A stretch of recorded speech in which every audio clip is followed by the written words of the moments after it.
Hello friends, जय हिंद, वंदे मातरम। पिछले video मैंने प्रश्नावली 11 का 1 जो था क्लास 9 का वृत्त 18 क्वेश्चन सोल्व कर दिया था। आज 19 चलने वाले हैं, ठीक है। तो 19 का क्वेश्चन क्या बोलता है, ध्यान से पढ़ेंगे कि बगल के चित्र में ओ वृत्त का केंद्र है, कोण ओ बी ए बराबर 20 डिग्री एवं में ओ सी ए 30 डिग्री है, तो बी ए सी का मान ज्ञात करना है। फिगर समझते हैं, ये वृत्त है, ठीक है, ए बी सी। अब यहाँ ध्यान देना, ओ ए क्या हो जाएगा, वृत्त की त्रिज्या बोल सकते हो। ओ क्या हो जाएगा, त्रिज्या। ओ बी क्या है, ओ सी क्या है, त्रिज्या। इनके तीनों त्रिज्याएं क्या होती है, समान होती है। यहाँ से ओ ए बराबर ओ बी बराबर ओ सी हो जाएगा। एक चीज ध्यान समझना, ओ ए और ओ सी क्या है, बराबर है। तो और ये इस तीनों बिंदु, तीनों रेखा से कौन सा आकृति बन रही है, त्रिभुज। और दोनों भुजा क्या है, तो त्रिभुज कौन सा कहलाएगा, समद्विबाहु त्रिभुज। इसमें देखना, ओ ए बराबर क्या हो जाएगा, ओ बी हो जाएगा। ओ ए और ओ बी दोनों भुजा क्या है, बराबर है। तीसरी भुजा ये त्रिभुज बन गया, तो ये कौन सा त्रिभुज, समद्विबाहु त्रिभुज, ठीक है। नेक्स्ट इसी तरह से चलता है। दिया गया कि ओ वृत्त का केंद्र है, ठीक है। ओ क्या है, वृत्त का केंद्र है। ओ बी ये 20 डिग्री और ओ सी है 30 डिग्री दिया है, मतलब ये वाला कोण 20 डिग्री और ये वाला कोण 30 डिग्री। ज्ञात क्या करना है कि बी ए सी मतलब पूरा वैल्यू, ये पूरा वैल्यू निकालना है। तो ये सिंपल निकालने का तरीका है, अगर हम छोटा सी इसे निकाल लें, ये छोटा वाला और इसमें त्रिभुज ये वाला छोटा निकाल लें और दोनों ऐड कर दें तो ना निकल जाएगा। इतना अलग निकाल लें इसमें और इतना सा अलग निकाल लें और दोनों क्या करेंगे, ऐड कर देंगे, मतलब जोड़ देंगे। यहाँ से त्रिभुज ए ओ ए बी में, ओ ए बी इसमें चल रहे पहले त्रिभुज कौन सा है, समद्विबाहु त्रिभुज, क्योंकि दोनों त्रिज्या आपस में क्या होती है, बराबर होती है। ओ बी बराबर ओ ए हो जाएगा, ओ बी बराबर क्योंकि वृत्त की त्रिज्याएं हैं। एंगल ओ ए बी बराबर ओ बी ए, क्यों, बराबर भुजा के सामने कौन क्या होता है, बराबर होता है। बताया था मैंने समद्विबाहु त्रिभुज में कि दोनों भुजा बराबर, दोनों कोण में क्या होंगे, बराबर। उस पर ध्यान दो, तो दोनों भुजा क्या है, बराबर, दोनों कोण में क्या होगा, बराबर हो जाएगा। यानी कि जब ए 20 डिग्री तो ये कितना हो जाएगा, कोई दिक्कत किसी को, ध्यान दिया। ओ बी बराबर ओ ए वृत्त त्रिज्या दोनों, और यहाँ से क्या हो जाएगा, एंगल ओ ए बी बराबर किसके, ओ बी ए के बराबर हो जाएगा। दोनों क्या है, क्यों, तो बराबर हो जाएगा, एक समूह कोण क्या होते हैं, बराबर होते हैं। यानी कि ओ ए बी कितना हो जाएगा, 20 डिग्री, काम खत्म। वही हम इसमें करना है। इसी प्रकार से यहाँ से क्या हो जाएगा, ओ सी और ओ ए क्या है, वृत्त की त्रिज्या है, और त्रिज्या दोनों क्या होती है, सब बराबर होती है। तो जब ये दोनों भुजाएं बराबर तो दोनों कोण भी क्या होंगे, बराबर। तो ये 30 डिग्री होती है, कितना 30 डिग्री। जो काम ऊपर किया उसी को रिपीट नीचे कर दिए हैं। यानी कि बी एस सी निकालना होगा अगर, तो एंगल बी ए ओ प्लस एंगल सी ए ओ दोनों ऐड कर दें तो यह पूरा ये एंगल निकल जाएगा। वो यहाँ कम कर दिए हैं। एंगल बी ए सी बराबर क्या है, ओ ए बी प्लस में ओ ए सी, दोनों जोड़ दिए, इसका वैल्यू कितना 20 डिग्री, इसका वैल्यू कितना 30 डिग्री, यानी 20 कितना हो जाएगा 50 डिग्री। कह सकते हैं एंगल बी ए सी बराबर कितना डिग्री, 50 डिग्री। किसको दिक्कत, नोट करो। क्वेश्चन नंबर 20 देखते हैं। नेक्स्ट क्वेश्चन, यदि कोई सरल रेखा है, दो सकेंद्रीय वृत्त एक केंद्रीय वृत्तों को काटे तो सिद्ध कीजिए कि उन वृत्तों के बीच सरल रेखा के दोनों भाग बराबर होते हैं। चल समझते पहले फिगर से। एक वृत्त ले लिए, सेकेंडरी वृत्त। सेकेंडरी वृत्त किसे कहते हैं, केंद्र एक ही हो और वृत्त अलग अलग हो, मतलब त्रिज्या उनके अलग हो। यहाँ फिगर में देख लें, या यहाँ फिगर बनाते हैं। एक वृत्त हो गया, दूसरा सेकेंडरी वृत्त में केंद्र वही रहेगा, केंद्र वही है ओ वाला, ठीक है। और वृत्त कितने हैं, दो वृत्त हैं। मेरा उसका पास नहीं है, इसकी वजह से थोड़ा कर ज़्यादा हो गया। अब क्या बोल रहे, यहाँ से कोई एक जीवा है, एक को सरल रेखा लेते हैं। बोल रहे यहाँ से लंब डाला गया तो ये दो बराबर भाग में बांटा है, ठीक है। ये ए बी है और ये सी डी है। सीधे क्या करना है कि दोनों जो रेखाएं होंगी दोनों परस्पर क्या होंगे, बराबर होंगे या समान होंगे, ठीक है। सिद्ध करना है, चलिए चलते हैं। दिया गया, क्या दिया गया कि ओ दो सेकेंडरी वृत्त का केंद्र है। ओ क्या है, दोनों सेकेंडरी वृत्त का केंद्र है। छोटा वाला केंद्र भी ओ ही है और बड़ा वाला केंद्र भी ओ ही है। दो सेकेंडरी वृत्त केंद्र। ए बी एक रेखाखंड है जो दोनों वृत्तों को काटती है, दोनों वृत्तों को क्या करती है, काटती है। ए बी और सी डी, तो ए बी एक बड़ा रेखाखंड क्या हो जाएगा, ए बी। जो छोटे वृत्त को कहाँ काटता है, सी और डी पर। एक ए बी रेखाखंड है जो बड़ा वाला वृत्त के जीवा है, लेकिन छोटा वृत्त को कहाँ काटता है, सी पर और डी पर, दो बिंदु पर काटता है। सिद्ध क्या करना है, ए सी बराबर बी डी, मतलब जितना रेखा जितना लंबाई इसकी होगी उतना ही लंबाई इसकी भी होगी, सिद्ध करना है, ठीक है। रचना करते हैं। ओ से एम पर लंब डाल दिए, ओ से एम पर लंब लिखा क्या, ओ एम लंब ए बी पर।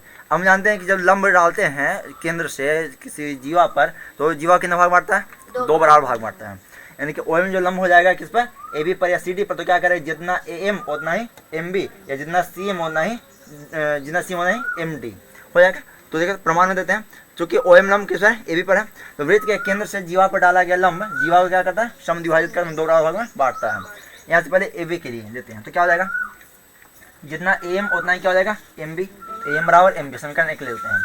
दूसरा में देखेंगे जितना सी एम उतना ही एम डी हो जाएगा, सी एम बराबर एम डी, समीकरण 2 लेते हैं, कुछ भारी है नहीं।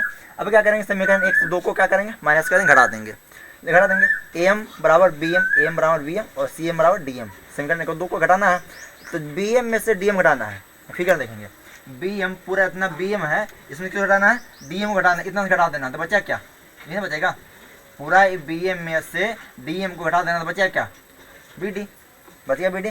दूसरा चीज क्या बोले, A M minus C M, A M पूरा इतना बड़ा ए एम है, इसमें से क्या घटाना है, सी एम घटा देना है, तो बचा क्या, ए सी, ए एम में से सी एम घटा दिए ना, हट गया, तो बचा क्या, ए सी, ए सी बच गया, सीधा करना देखिए करना था ना, ए सी बराबर बी डी, ए सी बराबर बी डी आ गया, प्रमाणित हो गया, नोट कर लेंगे। क्वेश्चन नंबर 21 देखते हैं, क्या बोला है कि ए बी और सी डी एक वृत्त की समान जीवाएं हैं, ए बी और सी डी क्या है, वृत्त के समान जीवाएं, दोनों जीवा क्या है, बराबर है, मतलब जितना लंबाई ए बी की उतनी लंबाई सी डी की। और क्या बोला, वृत्त का केंद्र क्या है, ओ है। इसके बाद ए बी एम तथा एन क्रमशः ए बी और सी डी क्या है, मध्य बिंदु है, तो सिद्ध करना है कि जितना कोण एम का बनेगा, जितना कोण एम ये कोण बनेगा उतना ही कोण ये बनेगा, सिद्ध करना है। सारे को विशेष नहीं है, ऐसा करा चुके हैं, ध्यान देखना। दिया क्या गया है, ए बी और सी डी वृत्त की समान जीवाएं हैं, ठीक है, ओ वृत्त का केंद्र है, एम तथा एन क्रम से ए बी और सी डी के मध्य बिंदु है, जो लिखा हुआ था उसे लिख दिया। अब क्या सीधा क्या करना है कि M A M N, A M N यानी कि एंगल ये वाला, ठीक है, sorry A M N angle ये, और दूसरा क्या बोला है, सी एन एम ये एंगल, दोनों क्या है, बराबर सिद्ध करना है। तो कोई विशेष है नहीं, हम अंतरिक कोण क्या बराबर होता है जानते हैं, कारण क्या है कि दोनों त्रिज्या होती है, जब ये त्रिज्या नहीं तो आगे बढ़ते हैं। लेकिन प्रमाण देते हैं, एम तथा एन क्रम से ए बी और सी डी के मध्य बिंदु है। अभी मैंने बताया था कि केंद्र से जीवा पर लंब डालते हैं, तो जीवा कितने भाग मारता है, 2 बराबर भाग में, जस्ट इसका अपोजिट है, यहाँ मध्य बिंदु यानी 2 बराबर भाग मारता है, तो क्या लंब नहीं हो जाएगा। अभी मैंने बताया था जब जीवा से लंब केंद्र से लंब डालते हैं तो दो बराबर भाग में बांटता है, यहाँ क्या है कि 2 बराबर भाग बटा हुआ है, तो लंब नहीं हो जाएगा, हो जाएगा बिल्कुल है। मैंने लिख दिया ओ एन लंब सी डी पर, ओ एन लंब सी डी पर क्या कौन बना 90 डिग्री का। दूसरा क्या बोला, ओ एम लंब ए बी पर, ओ एम लंब ए बी पर, दोनों क्या हो जाएगा 90 डिग्री, क्यों, क्योंकि जीवा केंद्र से डाला गया लंब क्या होता है, मध्य बिंदु होता है, यानी मध्य बिंदु है यानी कि लंब हो जाएगा। आगे तो इसके क्या करेंगे, ओ एम ए, ओ एम ए ये पूरा एंगल, ओ एम ए इसके किस बराबर हो जाएगा, ओ एन सी के, ओ एन सी ये पूरा बराबर हो जाएगा, तो समीकरण 1 ले लेंगे। नेक्स्ट आगे चलते हैं, इसके नेक्स्ट का समीकरण 1 बन गया था, ओ एम ए बराबर ओ एन सी, यानी कि दोनों कोण क्या था, यहाँ बराबर था, समीकरण 1 से। आगे देखेंगे, जब मध्य बिंदु है तो दूरियाँ क्या होगी, बराबर। थ्योरम 31, 32, 33, 34 याद होगा, उसमें मैंने बताया था कि अगर केंद्र से जीवा की दूरी बराबर है, सॉरी अगर जीवा की दूरी बराबर, जीवा की लंबाई बराबर है, तो केंद्र से दूरियाँ क्या होती है, समान होती है, या इसको ऐसे बोल सकते हैं, जब केंद्र से जीवा की दूरियाँ समान है तो जीवाएँ क्या होती है, बराबर होती हैं। तो यहाँ से देखो तो ओ एम बराबर ओ ए नहीं हो जाएगा, जो प्रश्न दिया है कि दोनों जीवा क्या है, बराबर है, यानी जितना ए बी उतना है सी डी है, तो जितना ए बी अगर और सी डी बराबर है, दोनों दूरी भी क्या हो जाएगी, बराबर, यानी कि ओ एम बराबर ओ एन, ओ एम बराबर ओ एन। आगे चलते हैं, जब दोनों दूरी बराबर है तो त्रिभुज बन रहा है, कौन सा त्रिभुज बनेगा, समद्विबाहु त्रिभुज बन जाएगा ना। जब दोनों त्रिज्या दोनों दूरी क्या है, बराबर है, तो जिस त्रिभुज के दोनों भुजाएं बराबर होती है, कौन त्रिभुज कहलाता है, समद्विबाहु त्रिभुज। अब जो दोनों भुजाएं बराबर है तो दोनों कोण भी क्या होंगे, बराबर, क्योंकि दो समद्विबाहु त्रिभुज दो कोण क्या होते हैं, संगत समूह भुजाओं के सामने कोण बराबर होते हैं। आगे देखना, तो यहाँ से क्या हो जाएगा, ओ एम एन बराबर ओ एम एन, जितना एंगल ही बना नहीं ओ एम हो जाएगा, दोनों कोण क्या हो जाएगा, बराबर हो जाएगा। समीकरण 2 ले लिए। अब समीकरण 1 और 2 को घटाते हैं, तो हम मैंने बताया था कि समीकरण 1 और 2 घटाने ही जोड़ना होता है, तो बायां में बायां जोड़ते, दायां में दायां को जोड़ते हैं। तो इसका बायां पक्ष क्या हो जाएगा, ओ एम ए, और इसका बायां पक्ष क्या हो जाएगा, ओ एम एन, यानी कि O M A minus O M N हो जाएगा। इससे दायां क्या हो जाएगा, ओ एन सी माइनस सी क्या हो जाएगा, ओ एन एम हो गया। अब यहाँ फिगर देखना, O M A minus O M N घटाएंगे, ओ एम एन इस फिगर इसको घटाना है किसमें से, ओ एम एम पूरा में से घटाना है, तो क्या बचेगा, ए एम एन बचेगा, ए एम एन ये यहाँ बचे, छोटा बच जाएगा। और दूसरा क्या बनाना है, ओ एन सी पूरा बड़ा कोण, बड़ा एंगल में से घटाना किसको, ओ एन एम को, खत्म। ओ एन एम को ओ एन एम इसको छोटा घटाना है तो क्या बच जाएगा बड़ा वाला, यानी कि बच जाएगा O N C sorry C N M बच जाएगा, सी एन एम बच जाएगा। यही लाना था तो क्या हो प्रमाण छोटे सीधों के दोनों कोण क्या होता है बराबर है, यानी कि दोनों जब अंदर का कोण सिंपल भाषा में समझ सकते हैं कि अंदर कोण क्या है बराबर है तो बाहर कोण भी क्या होंगे बराबर। नेक्स्ट क्वेश्चन 22 नंबर देखते हैं। इसमें क्या बोल रहा है कि जिस दो वृत्त एक दूसरे के दो बिंदु पर प्रतिच्छेद करते हैं तो सिद्ध कीजिए कि उनके केंद्रों से होकर जाने वाली रेखा उभयनिष्ठ जीवा का लंब समद्विभाजक होता है। फिगर समझेंगे, दो त्रिभुज दो वृत्त हैं, पहला केंद्र ओ दूसरा केंद्र पी है, दो केंद्र हैं दो वृत्त हैं और इसमें क्या बोला कि यहाँ से एक उभयनिष्ठ जीवा जो छोटा वाला वृत्त में ओ केंद्र वाला वृत्त में भी है और इसके जीवा भी है, मतलब पी केंद्र वाला भी है, ये जो जीवा ए बी दोनों के लिए उभयनिष्ठ है। तो सिद्ध करना है कि दोनों से जो रेखा जाएगी ओ से और पी से दोनों केंद्र से जो रेखा जाएगी ए बी का लंब समद्विभाजक होगा, मतलब लंब भी होगा 90 डिग्री भी होगा, इस पर कौन बनेगा और समद्विभाजक मतलब समद्विभाजित भी करेगा, जितना ए डी उतना ही बी डी है। चलिए मान लेते हैं दिया गया दो वृत्तों के प्रतिच्छेद बिंदु क्या है ए तथा बी है, ए बी दोनों वृत्तों की उभयनिष्ठ जीवा है, ए बी क्या दोनों वृत्तों की उभयनिष्ठ जीवा है, ओ तथा पी वृत्त का केंद्र है, ओ तथा पी वृत्त का केंद्र, दो वृत्त है दो केंद्र है, ठीक है। सीधे क्या करना है कि ओपी ए बी का लंब समद्विभाजक है, ओपी जो है ए बी का लंब समद्विभाजक है। चलिए कंप्लीट है, प्रमाण देते हैं। पहले त्रिभुज ए ओ ए पी में ओ ए पी ये त्रिभुज दिखाई दे रहा है, इसमें चलेंगे ओ ए पी, ऊपर त्रिभुज में दूसरा नीचे त्रिभुज में, और दोनों से सिद्ध हो जाएगा, पहले से सिद्ध करेंगे हाँ समद्विभाजक है और दूसरा में सिद्ध करेंगे हाँ लंब है, ठीक है। तो पहले चलेंगे ओ ए पी और ओ बी पी में, ओ ए पी और ओ बी पी में, ठीक है। मैंने बताया था कि त्रिभुज सर्वांगसम कब होते हैं, जब उसके कौन भुजा तीन चार इसका अभिकृत रहते हैं, S S S S A S और आर एच एस ए ए बताया था ना, उसमें सिद्ध करना है दोनों त्रिभुज के सर्वांगसम दिखाना बस जस्ट पिछले चैप्टर में। तो ओ ए पी तथा ओ बी पी में चलते हैं, ओ ए पी और ओ बी पी दोनों त्रिभुज में चलते हैं। ओ ए बराबर ओ बी हो जाएगा, क्यों वृत्त के त्रिज्या है, ओ ए बराबर ओ बी त्रिज्या बराबर है तो यहाँ से हो गया। ए पी बी पी वृत्त क्या त्रिज्या है, ए पी और बी पी दोनों वृत्त की क्या त्रिज्या है, क्यों केंद्र से गुजरा है और परिधि तक गया तो त्रिज्या दोनों बराबर हो जाएगा। ओपी बराबर ओपी उभयनिष्ठ है, ओपी जितना इसके लिए उतना ही ओपी इसके लिए, दोनों क्या है उभयनिष्ठ है। तो जब तीनों भुजाएं बराबर हैं तो क्या हो जाएगा त्रिभुज सर्वांगसम, यहाँ त्रिभुज ओ ए पी और त्रिभुज बी ओ पी क्या हो जाएगा सर्वांगसम, किस अभिकृत से तो भुजा अभिकृत से दोनों क्या हो जाएंगे सर्वांगसम हो जाएंगे। या ऐसे कर सकते हैं ए ओ डी बराबर बी ओ डी, जब सर्वांगसम है ही सभी अंग बराबर हैं तो कौन भी क्या हो जाएंगे बराबर हैं, ए ओ पी किसके बराबर बी ओ पी के बराबर हो जाएगा, या A O D B O D के बराबर हो जाएगा, यहाँ से ए ओ पी इसके बराबर हो जाएगा ओ डी के डी के बराबर हो जाएगा, यानी कि ये कौन दोनों क्या हो जाएगा 90 दूसरा 90 डिग्री हो गया। और समद्विभाजक आगे बढ़ते हैं, पुनः किसमें चलेंगे त्रिभुज ए ओ डी छोटा समकोण त्रिभुज में और बी ओ डी में बी ओ डी इस साइड में, इसमें इस तरह दिखाना आपको ओ ए बराबर ओ बी वृत्त की त्रिज्या समान है, ए ओ डी बराबर बी ओ डी क्या हो जाएगा बराबर हो जाएगा, ओ डी बराबर ओ डी उभयनिष्ठ हो जाएगा। आप त्रिभुज में सीखे होंगे पिछले चैप्टर में, यहाँ से क्या त्रिभुज ए ओ डी और बी ओ डी क्या हो जाएगा सर्वांगसम, किस अभिकृत से दो भुजा और एक कोण, दो भुजा और एक कोण क्या हो जाएगा एस ए एस से अभिकृत से क्या हो जाएगा सर्वांगसम हो जाएगा।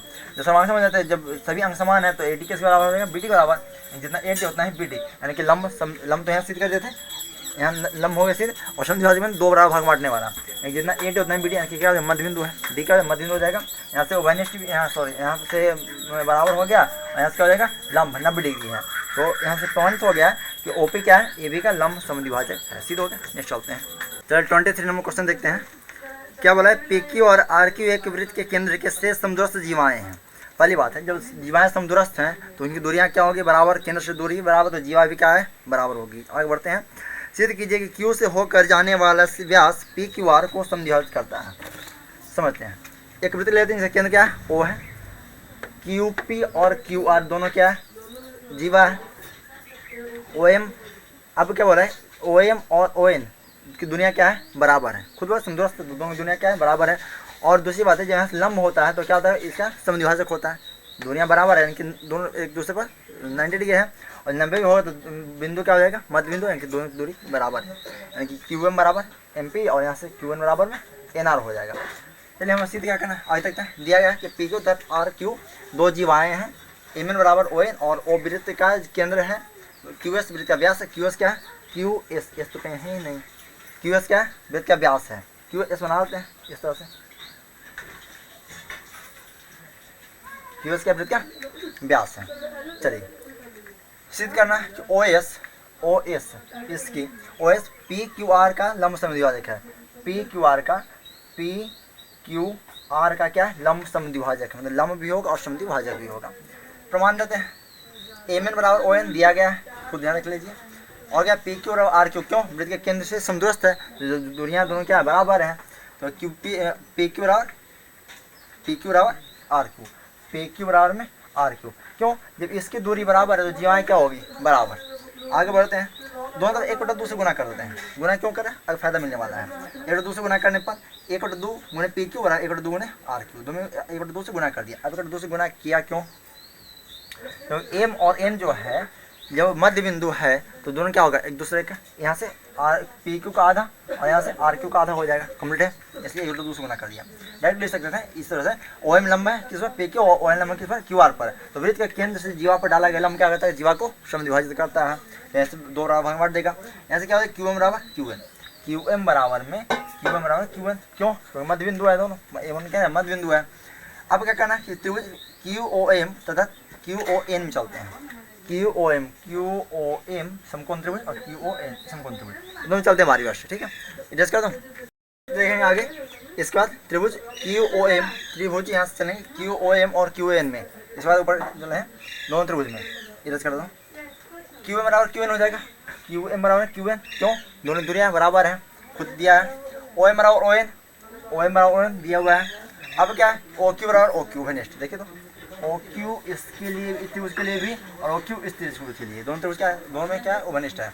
तो भुजा भुजा भुजा से दोनों त्रिभुज क्या हो जाएंगे, सर्वांग सम हो जाएंगे।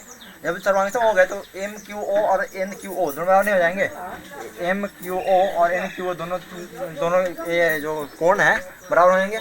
अब क्या करना है, जो दोनों कोण बराबर है, यानी कि पी क्यू आर एस और आर क्यू एस क्या हो जाएगा, बराबर हो जाएगा। अतः क्या कर सकते हैं, Q S P Q R का क्या समझा, दोनों कोण बराबर है, ये दोनों बराबर है, ये दोनों कोण में क्या हो जाएगा, बराबर है, दोनों कोण बराबर, तो क्या हो जाएगा, समझौता हो जाएगा, लंब समझौता सिद्ध हो गया।